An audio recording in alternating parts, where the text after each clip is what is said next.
Hello everyone. In this video, I will explain the block list feature.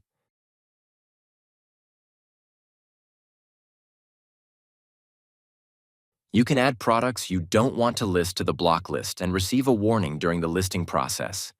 To do this, click on the settings icon at the top right of the listing screen and select Block List. There are two methods for adding products to this list. The first method is Add by Search. You search for a product, it appears, and if you click Add to Blocked List, it will be added. You can add multiple listings without closing this screen. Once you've selected the products, click Add to Blocked List, and they will be added. Blocking is done on an ASIN basis. By clicking the More button on the right, you can download a list of the blocked products. You can also remove products from the block list by clicking Clear Block List.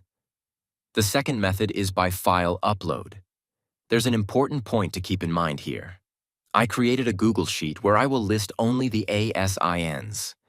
When I paste my list here, you will notice the leading zeros are missing. This is because programs like this remove the leading zeros. To fix this, we need to click on the column where the ASINs are listed, go to Format, Number, and select Plain Text. After doing this, when you paste the list again, the leading zeros will remain.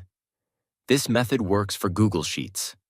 Afterward, go to File, Download CSV to download the file. Accepted file formats include CSV, TSV, and TXT. Let's also talk about using Excel. When you paste products into an Excel sheet, you may see that the leading zeros are removed. You can apply the same method here. Select the column, right-click, choose Format Cells, and select Text. Now you can see that the leading zeros remain. Again, save the file in CSV format. Let's upload these files to the system. Click on the Settings icon, then click the Block List button and select by File Upload. Upload your file, choose one of the options and confirm. The products from your file will now appear in the block list.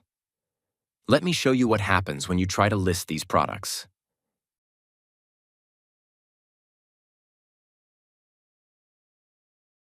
If you click List Anyway, the product will be added to the session, but you will receive the same warning when you open a new session.